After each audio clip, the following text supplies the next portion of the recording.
I'm Julian Roadman. I was born in Newport, Tennessee, 27 April 1923. And I wanted to fly airplanes from the very beginning. That's all I ever wanted to do.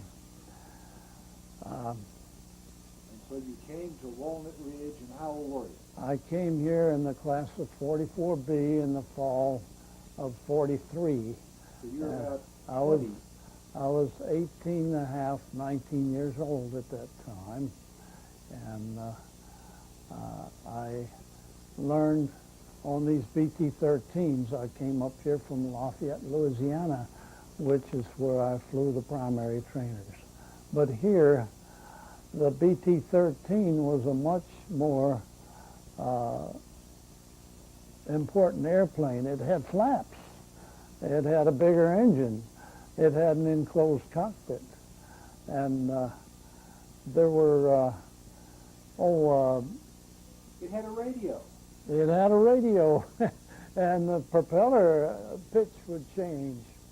So it was much more important airplane. It was more advanced than the That's primary right. trainer that you That's were. right. And so my problem, and I came here to tell you that problem, I couldn't fly it. I couldn't fly it. My instructor did everything he could to get me. The very beginning in flying, you've got to learn how to fly straight and level, visually, by looking outside. I could not handle that airplane straight and level. I would let a wing drop down, or my nose would drop down, or I'd gain altitude. It didn't matter. I was not a satisfactory student, and I couldn't blame my instructor at all for putting me up for a check ride. Now, amongst us cadets, a check ride meant only one thing: a washout ride. And so I went up with this first lieutenant. That's another thing. I'd never been with a first lieutenant before. They were mostly second lieutenants. All second lieutenant instructors. Well, I went up with this first lieutenant. He was a mean son of a gun. He was mean. I'd heard about him before. He had washed out everybody that ever went up with him.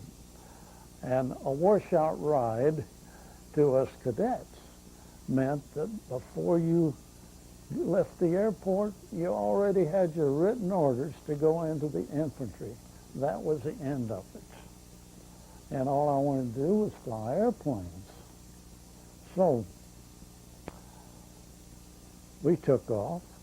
I did a good job and got up to about 3,000 feet, and he told me to cage my gyros, a directional gyro in an artificial horizon, so that I could not use the directional gyro on artificial horizon. Well,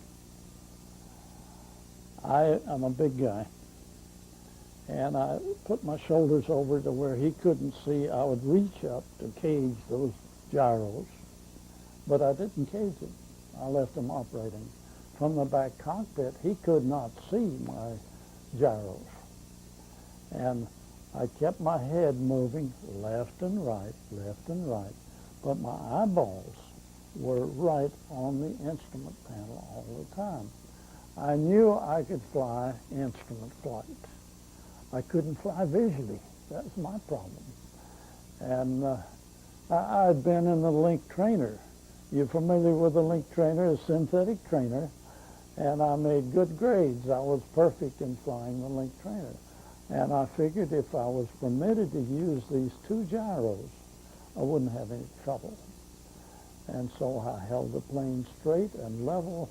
I held the altitude just right and the direction just right. And then he had me to do a lazy 8. No problem.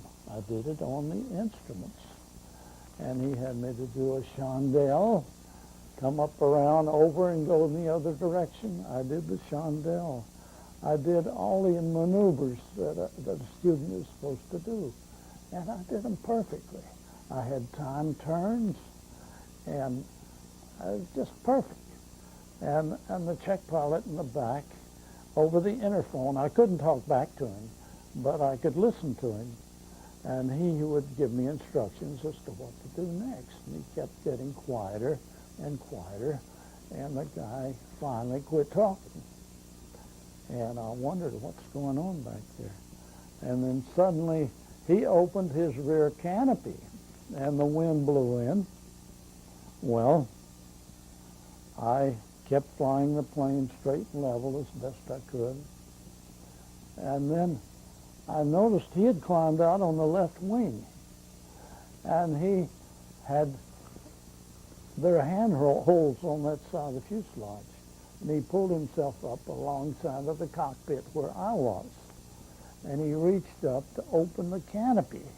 It had a lock on the top, and I held the canopy shut, because in his right hand he had the stick from the rear cockpit, and the man did not even have his parachute on.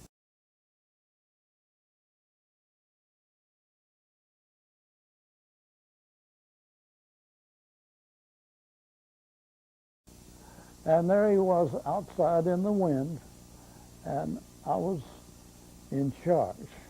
I was in charge. And by golly, he couldn't get the canopy open. He kept swinging the stick to try to point out he was going to hit me in the head with that stick.